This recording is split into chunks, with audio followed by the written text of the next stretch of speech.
is the Open Podcast, where your host, Sander Mangel, and his guests share strategies and insights to help digital agencies thrive in a changing world. Today, his guests are Dion van de Griend, Partner Manager and Team Lead at Hypernode, and Matt Parkinson, Founder and CEO at ShopThrough and Gene Commerce. I think we all noticed that SaaS is gaining traction in our space, right? It's something that we're all dealing with in your respective fields, and I'm seeing it on a daily basis where there used to be a whole range of different solutions. Now, basically, there's one platform when it comes to e-commerce, at least, that seems to be the default, and it has its merits, but we're also seeing some disadvantages here. So now, then that's what we're talking about here today, right? What are the advantages of SaaS? How do you deliver on that? But maybe not lock yourself into a vendor trap. Maybe Matt, let's start with you. You have an agency next to Bluefinch. You're an Adobe partner, so very very well known with the on-prem world. Why are merchants and platforms alike looking at SaaS as the holy grail, as the end-all be-all of delivery models? I think there's probably 2 or 3 reasons why SaaS is an attractive option for businesses. I think some of those reasons are valid. Some of those reasons are perhaps more hopeful. SaaS has always been, and don't get me wrong, I'm not in the one or other camp. So our business is, founded on open source principles, been in the PHP game for 25 years. And obviously Magento has been a big part of our business over the last 15 to 17 years. So I'm very much in that camp, but that doesn't preclude us from using SaaS products, and SaaS has a position to play. I think where I get concerned is when there's this polarization. So you have a choice. You either go SaaS or you go on-prem. And the ones championing SaaS obviously paint a picture that it can solve all ills in technology. And I think overarching all of it, I would say that it's sold on convenience. Businesses are looking for certainty. They're looking for reducing complexity, having a control of costs, for instance. And I think SaaS is painted as an answer to those problems. So often it's the convenience that wins people over. And coupled with that, then that reduces perhaps, or there's a perception that it reduces a burden on IT budgets or teams because they can effectively abdicate any responsibility for looking after the code. Often it's seen as a lower upfront cost to get going. And again, the acceleration of getting going. So you can get up and running very quickly without actually having a roadmap. So convenience, I think, is the driving force, but those other areas such as lower upfront costs, speed of deployment, and reducing your IT burden, or at least abdicating that responsibility. Yeah, and I do recognize those conversations, right? Or having less reliance on the IT team, being able to easily switch at times, being able to easily test new tools because it's just an app that you need to install instead of a 6-month development cycle to integrate your next ISP or something like that. So yeah, I do recognize that. Dion, you're looking at this from another side, right? You're hosting some of the most well-known on-prem e-commerce solutions. What are some of the reasons that you're seeing people move away from that? I think if we look at the customers of Hypernode, they're also trying to see how they can lower the total cost of ownership from their open source applications. I think that is really interesting about a SaaS solution is they offer a full package for maintenance, development, hosting, apps, third-party connections, which is all included, which doesn't involve a lot of development time, developers working on big updates, not working on a new feature in the web shop, which can take a couple of weeks and maybe sometimes a couple of months, where SaaS solutions seem pretty interesting into lowering the total cost of ownership, which is one of the most important things while running a business, because people always are looking where to maybe save some costs and the total investment of the platforms compared to SaaS and maybe open source. Yeah, and I that's a good point, right? That's what Shopify is hyper fixating on. It's cheap, it's fast, low maintenance and all that stuff until you actually get started. And I think the same goes for other platforms, right? They also with the PIM system or what have you. I think the risk, at least for an agency, is that any development work you then need to start doing gets questioned out of gate, right? Well, exactly. Shopify have tried to own that TCO argument. And it's a very generalist statement, which anybody in the industry knows is nonsense. You can't apply that blanket comment across all types of businesses, from simple stores to multinational complex structures. And I think there's definitely an argument that SaaS, as I said, lower upfront costs potentially. So it may appear cheaper upfront, but we all know that that often doesn't play out in the long term. But businesses are under a lot of pressure to make a return on that investment quickly. So the short-termism view that people take allows those decisions to happen. Coupled with that, I've mentioned this before, that I think there is some disingenuous selling going on in the industry. There's not a lot of openness about actually the true cost of putting up some of the SaaS platforms around the additional customizations or apps that you have to plug in. So you need to be quite detailed in that TCO and look at the full picture, the full loaded cost, both in year one. And this is how we plan it out. It's not just about looking at it in the first 6 to 9 months. It's looking at it, how it ladders out through a 3-year period.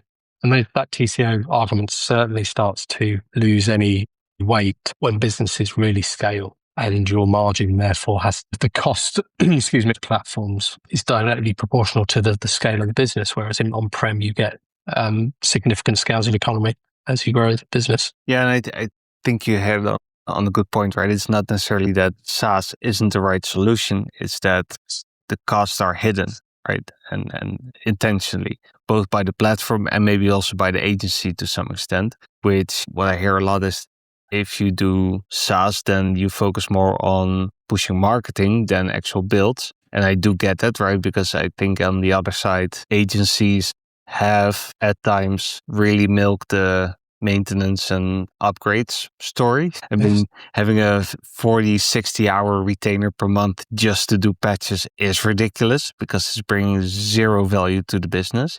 So I think that is right. That is the motivation for companies to now look at SaaS. On the other hand, you do have maintenance on every SaaS product, even if it's a search engine that you're implementing. Right, you still need to configure it. You still need to review it so now and then, make sure that the data is set up correctly. Right. So I think, and it goes a little bit back to the Mac Alliance for a long time, right? Touting the one of composable commerce, and I think we all agree by now that yes, composable commerce has its merits, but maybe not as extreme as they were pushing for it to be. Maybe you don't need 60 different services to do everything decoupled. Maybe it's good to have a few services that are not as sweet. Yeah, I think that's another prime example of a populist view that people have come to the table with overly simplified concepts to much more nuanced and complex problems.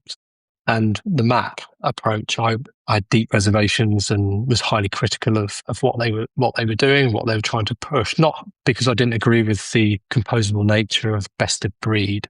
I mean, that's just a core part. I always felt that was just a core part of what we've always done. So the last 30 years, there was nothing new, but it was being repackaged up as some clever new concept. And I mean, I don't know if you have this children's fairy tale in Holland called Emperor's Clothing. Are you familiar with that? The Emperor's Clothing? Yeah. And I just felt it was that, as everyone's charging into this new hype and without really understanding, they're just layering on more complexity. And we've been doing this long enough now to know that it's not as simple as, oh, you don't like that CMS. Let's just unplug that and plug another one in. Absolute nonsense, wasn't it? And I think, we've come out the back of that, but we've come out of the back of that with a lot of people having spent a lot of money and done a lot of damage to the businesses and not moved forward with their IT infrastructure, thinking there's a simple plan. And I hate to say it, but the decisions were taken by CIOs, CTOs for personal gain and personal interest on their resumes rather than what was right for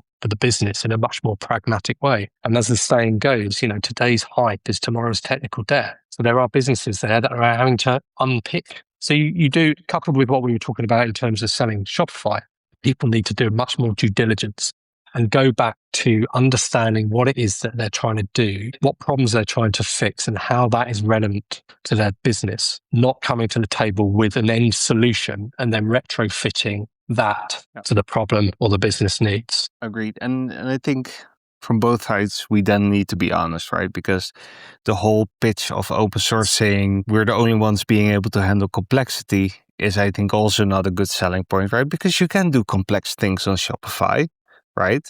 Because you can do custom work on Shopify. I've done it. It works well. You need to understand what you're doing. I think that's the most important thing. And at the same time, I think even if you have total control with open source, you need to also push back on complexity because it's not always in the best interest for the customer to build that complexity. So I think that is where the nuance needs to be brought into the conversation, right? Yeah, and you're right. There's no one size fits all. There's the right tools for the right business. A badly implemented open source platform, they can be really badly implemented open source platforms, and there can be really badly implemented SaaS platforms. Andy, you and I have made a business the last 10 years of fixing badly implemented Magento systems. So it's not one is good, one is bad. No, agreed. Maybe that's a good segue into what we wanted to discuss today, and that is how to make good on that promise of SaaS, right?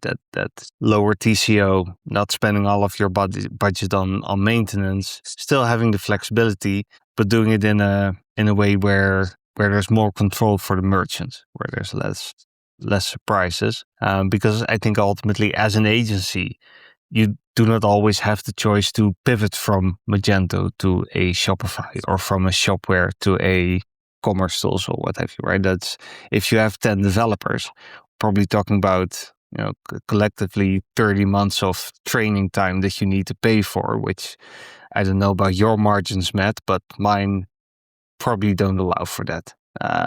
In any way, shape, or form. So, right. So maybe Dion, I would love to hear your opinion, because I think I've worked with Hypernode for a long time, and what I appreciate is when starting out, I thought I'll do hosting myself. Great margins. It's not that hard. You just put it on a server. And then at some point, I actually got asked by Hypernode back in the day to do some Magento training. I was like, wait, they're a hosting company training some of their internal people to actually know the application. That's not common for a hosting company, right? To normally they're like, we have the hardware, you have the software, that's your problem. So why that approach? Yeah, that's a really valid question, Sander. And I think if we talk about managed hosting, there is a really big gray area where both parties, so the agency, the developers, but also the hosting party needs to enter. Because when we talk about hosting of a webshop, it involves a lot.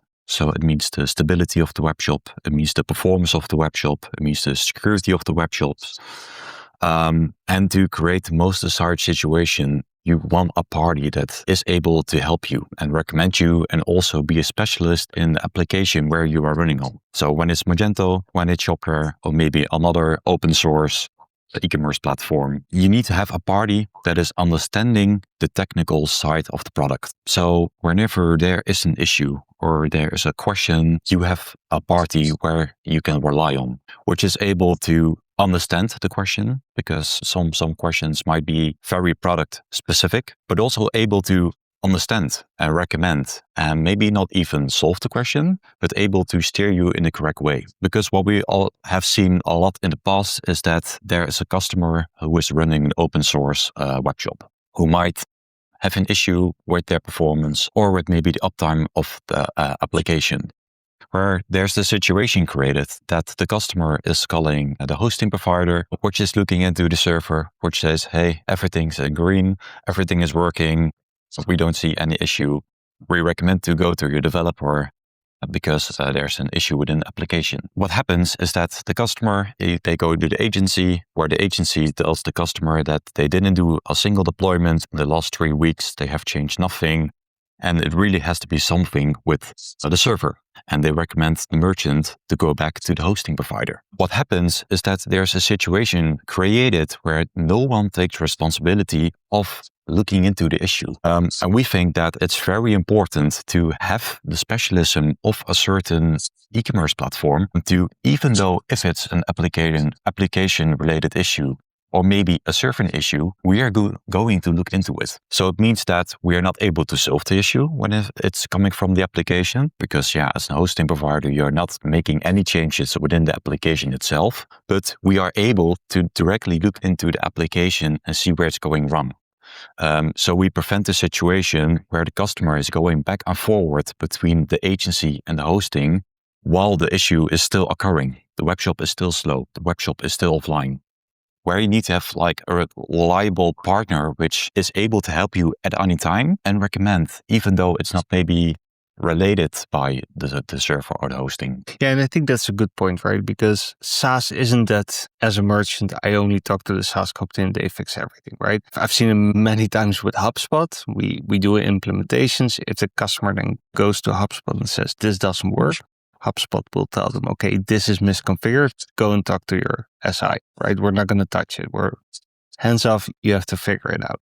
But it's the fact that they can go to someone other than their SI, complain about something, and that person is stepping in. That is what they're looking for, right? They need an escalation. They need a different route than the SI, right? And I think that, correct me if I'm wrong, to some extent, you're stepping into that role as a provider. Yeah, because we all know that e-commerce is 24/7, and every second and every minute that the webshop has any issue, immediately also means you're missing out on conversion. So as an e-commerce webshop, you need to have a reliable partner at any time. That can be your hosting, it can be your developer, it can be third-party connections, but you just need to have personal contacts able to help you at any time if anything goes wrong.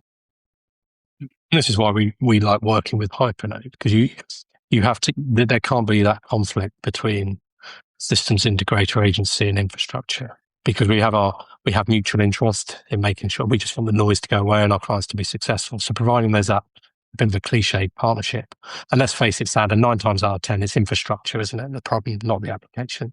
So Dion, you explained it perfectly. There shouldn't be any blame culture here. We're aligned, and the biggest frustration we experience on our support side of business, or as we call it, e-com operations, is when we don't have line of sight to the problem or even access to fix the problem. So, or in some circumstances when a client's websites are hosted in a bit of a black box, not pure SaaS, but perhaps through another organization, we can often see where the problem is, but we are blocked behind a support desk and infrastructure engineer. And that is hugely frustrating, and our hands are tied and we can't serve our clients in a way we want to. And that's, again, why we prefer the open source route, because it gives our technical team, our DevOps, unrestricted access to that architecture. We can inspect, extend, optimize, and debug every layer and get the solution quickly. If it's sandboxed by someone else in abstraction, it just, that just becomes a massive liability. It's very hard to investigate an issue if you don't have access to it. There you go. Yeah, and you're just in a call center or looking at a status page. So frustrating. Hours then seem like hours, don't they? And I think on the other hand, Matt, you took a different approach where you basically killed your whole retainer business by automating it.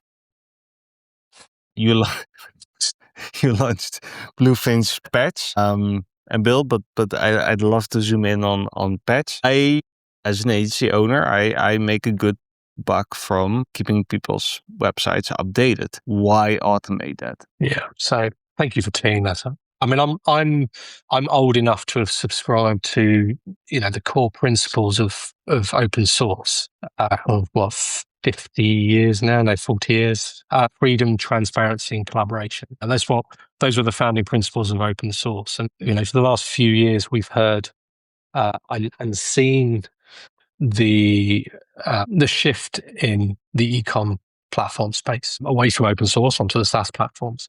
And rightly so. Merchants, retailers, agencies have become frustrated with the effort, the cost required to build and maintain the sites. So what I said earlier, which is the reasons why people choose that, is because of that perceived lower TCO or that speed to market, total cost of ownership, and what have you. Rather than give up and go, yeah, you've won that argument, we took a slightly different approach and said, how can we build those principles or that benefit into an open source philosophy so that you get the power of both worlds? So you get a SaaS-like low touch maintenance support environment.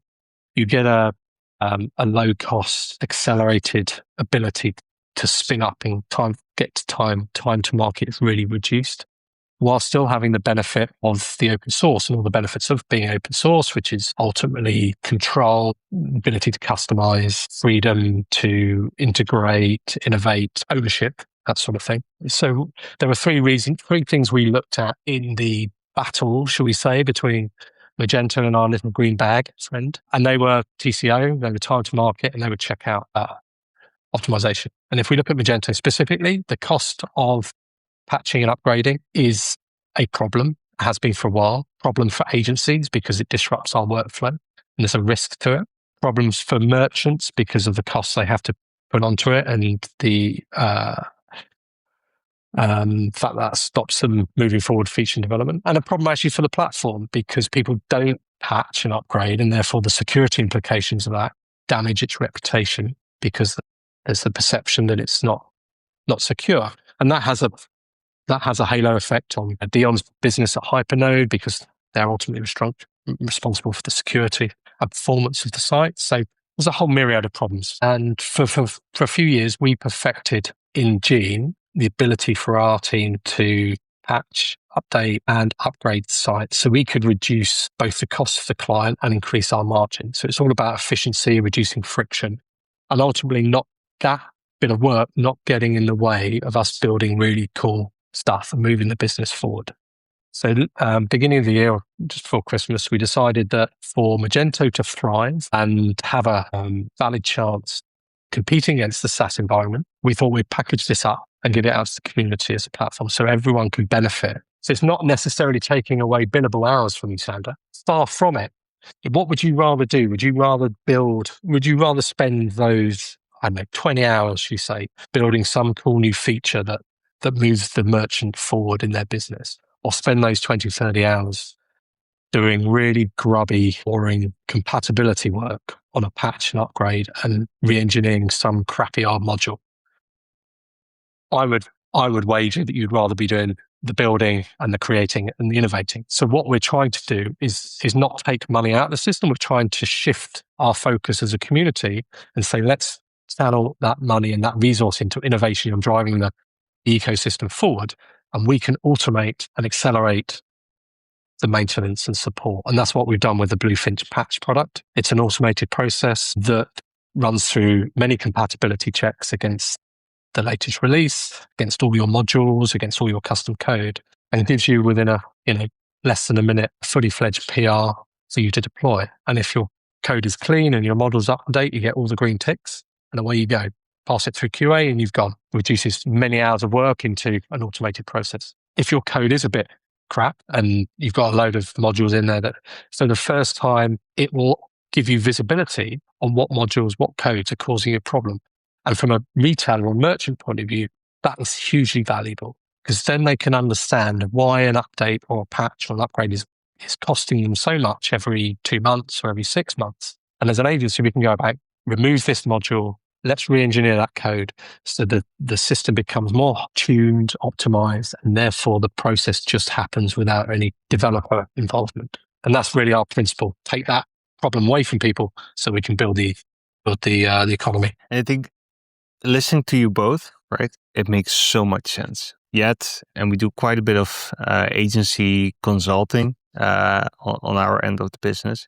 This feels so unnatural for agencies because they love to completely own that relationship with the merchant, right? It's their merchant, nobody else touches them, not a platform, not a hosting company. And they, even though they might not like the work of doing patches, it's a milk cow, right? They cannot fathom a way to have a retainer otherwise because they might not be doing marketing, right? They might not be doing SEO, SEA, what have you. I think in the work we do see that even if you're on Magento open source or on Shopware community or on PrestaShop WooCommerce, they do want to have the manager to talk to, right? They want to be able to escalate or they want to be able to get a third-party opinion that, for example, Hypernode can offer. And they don't want to spend money on do patches. What they do want is to have a partner that they can work with, that can help them grow because this is the only web shop they're operating, while your average agency is doing anywhere from 20 to 60 to even more. So arguably, you're seeing a lot more use cases, a lot more of what you can do with shop. And even in business process, how you can optimize better, right? How do you migrate to a 3PL? That's an easy step technically, but then where do you start? How do you select them? I think that is what is for me lacking in the agency space, especially in the open source agency space, where we have focused so much on becoming technically proficient, but blocking out everything else, not wanting to do with any of the other stuff. While we're spending time doing patches and upgrades, Shopify is releasing endless innovation R&D. And let's face it, what has happened in the last few years in the Magento space in terms of product releases, innovation, updates? Nothing has come out of, God love them, the Adobe mothership of meaningful feature improvements. Any innovations come from the community. Your fellow countrymen with Hoover have sparked a resurgence in terms of what can be achieved in the front end, and I think it's given a lot of inspiration to other people. So any agency that takes that view, Sander, that you said, and pushes back, I would argue they are bad agencies. They've got fat and lazy on easy work, and I would wager that any merchant that you're charging, I don't know, $5,000 a month to keep their site up, you turn around and said, do you know what? We're going to charge you $5,000 a month, but we're going to improve the conversion of your checkout instead, or we're going to improve the speed of the site, or we're going to fix that problem that we always experience in ERP or 3PL. They're not going to not spend, and actually you're going to come out as a hero. So that will be my challenge to the agencies. Show better value to the merchants and stop charging from stuff that we should, as an industry, be automating and innovating to solve. Yeah. Yeah, and I think as an agency, what we always prioritize is also having a partner network that believes in that, right? So trying not to partner with services that try to cannibalize their market or even the relationship, right? Some get pretty possessive of customers, but we're trying to find the partners that want to collaborate, that want to share knowledge, that want to go pitch or give a bit of free work to a merchant. Let's do a quick workshop. Let's look at your product data model or whatever. I think that is important, right? You cannot do it by yourself as an agency. You will never be able to. You need those partners that lift you up. Yeah, and that's the power of Magento that nobody else has been able to replicate or emulate. They've tried with partner agreements, but having had so many conversations with Hypernode and in the last few months, the common alignment and understanding that a rising tide lifts all ships, and actually the power of everyone collaborating and not being too worried about that competitiveness. Everyone will do well out of that initiative. We've worked in other sectors, other industries. That ecosystem, that community that Magento has grown organically is really still incredibly powerful that no one else has been able to emulate. I don't know if you agree, Dion, but that's certainly my perception here in the UK. You have to, right? It's open source, and the product is not the responsibility of one single party. It's a responsibility of the whole ecosystem, and I do think that is great. That a lot of different agencies and companies all around the globe are participating on that. Yeah, it's a decentralization. It's a meritocracy, and certainly if I was a retailer, a merchant looking to buy, I wouldn't want. And this might just be me because I'm a control freak, and I don't like being told I can't do something on all aspects of my life. But I wouldn't trade control for convenience. That might work for some businesses if they are pure brand marketing and they just want to shift boxes, churn it out, and they're not a technical company. That's fine. There's no problem with that. But if you're trying to build inherent tangible value in the business with some IP around your process and really create differentiation in your products and services, I don't want to be constrained by some distant company and be beholden to their roadmap. I just don't think that being completely locked in. And then there's always an element of vendor lock-in, no matter which route you do. Entirely sign your business for that. For me, that risk profile would be too great. Well, and to that point, Matt, it's not even, you're not even buying, you're renting, right? And you're still building. Yeah. And even as an agency, if I build, for example, on Shopware or WooCommerce or Magento, if I build a white label shop or a theme or whatever, even if Adobe sunsets tomorrow, right? They go bankrupt, I still have that product that I can sell. If Shopify decides that they finally are becoming a marketplace and getting rid of all the storefronts, when? Controversial, Sander. Then guess what? All of those integrations I built, right? All of those JavaScript libraries aren't worth a thing anymore. I think that level of dependency on third parties, and again, I'm not saying you shouldn't be using SaaS services because it doesn't make sense to build your own search engine, and Shopify has a beautiful product. But I think we need to be realistic about the dependency it does create. I thought you were going down a conspiracy theory there. Shopify is going to take on Amazon Marketplace. Or maybe breaking news. Do you know something we don't? If I may, I mean, we talked about the patch product, but the second element was the time to market, which again is very pertinent. I think certainly from our experience as an agency selling against Shopify and SaaS, when you go in and go, we've got a discovery phase, then we've got 2-month planning and design phase, and you're suddenly looking at 6 months to get something up. Whereas, Mr. and Mrs. Shopify walk in and go, here you go. It's very compelling and, understandable. So the second product we created under the Bluefinch banner was the build product, which again is, a lot of agencies over the last few years have tried to create accelerator packages, that sort of thing. That's not what this is. This is an open platform that we want to give out as a free tool, free solution for people to very quickly stand up a Magento or Adobe Commerce website on a host of their choice. So we're not locking them in. And this is why our partnership with Hypernode, who have been incredibly generous with their time and an endorsement of what we're doing. Any user can go in, select the version, select the tech stack they want. More importantly, bundle in the providers that they need to use, dare I say, in a composable fashion. No, dare I not say that. So you go through and you select, this is the PSP that I want. This is the, email service provider. This is the search and merch. This is the shipping. This is the tax. This is the PIN, whatever solution. And they are best of breed. They are predefined because what we're trying to do is raise the standard of Magento websites out there. So you're starting from a really solid performant base. You choose your front-end framework, let's say Hoover, because, it's the flavor of the month and that's the way it's going. So within 2 or 3 clicks, you can bundle all this together. There's some light touch customization in terms of logos, colors, but it's really not about that. It's about quick start for people. You choose Hypernode, bang, Hypernode do self-provisioning. Within 5 minutes, 4 minutes, you have a live site, all credentials on a potential host that you can go live with, staging site, all fully loaded, end-to-end testing. And then the effort for the agency can be on the good stuff. It can be on the customizing the theme. It can be building in any customization. It can be enhancing and optimizing the site rather than doing 60% of what's required to stand up a site. We've automated that. So the budget, it allows it to be very, very accessible for a wider range of Magento merchants. It allows agencies to deploy capital in a better way rather than just purely reducing costs. So we're very excited about that.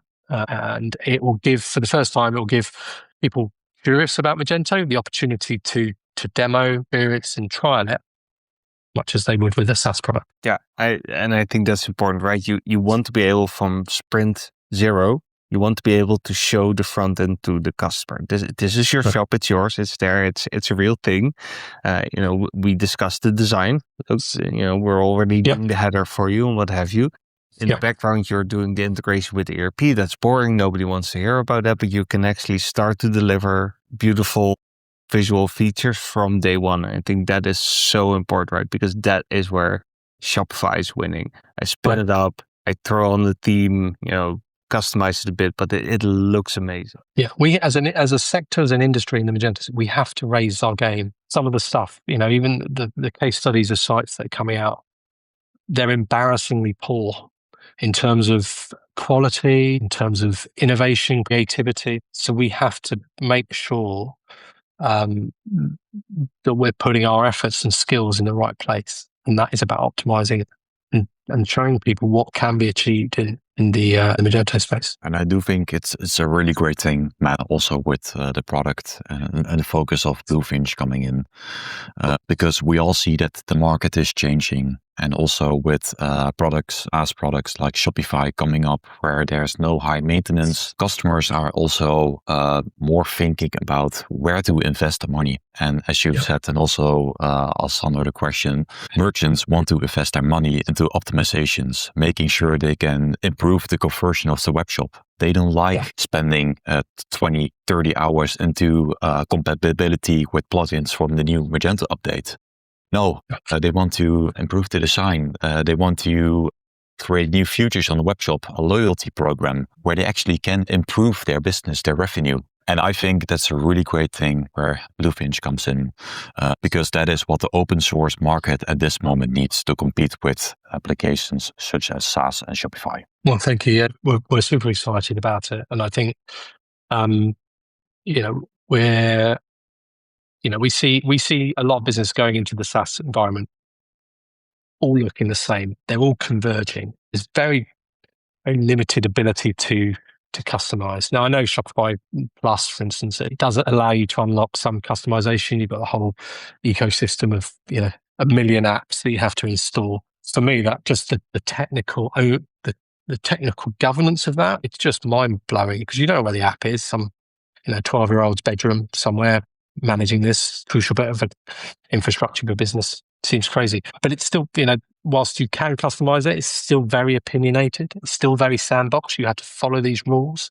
And as a business, you're basically going, okay, what can I take off the shelf to run my business? And you're taking stuff off the shelf that everyone else is, every other competitor. And there'll be a convergence of these websites. They'll all look the same. They'll all behave the same. It becomes increasingly difficult for someone to stand out from the crowd. And if you've got a complex business model, if want to really differentiate for your consumer, you want to be going, this is what I want to build, irrespective of the technology. And I hopefully with our initiative and what we've done with Bluefinch, that inspires other people to try and automate some of this to work. And for collectively, we solve the problems with neat, elegant solutions. That's what it's all about. All these problems are solvable. We get some focus and will to do it. Yeah, I think that's maybe a good note to end on. It might sound like this was a sponsored podcast. It was not. The reason I really wanted to talk about this is because the adaptive agency, right? We need to become better at how we leverage open source solutions, right? I think if we wanted to stand the chance and not end up all being SaaS, I think it's important. So I want to thank you both for talking a little bit about how we can deliver on the promise of SaaS while still using open source, which is a valid model, which is, I think, in this day and age of data being the new oil, you want open source, you want that total control over your data, even more so than code maybe, and on how to still deliver that in a way where it's manageable for a merchant. Thank you both for sharing your story here. Enjoyed it. Thank you, Sander. Yeah, thank you.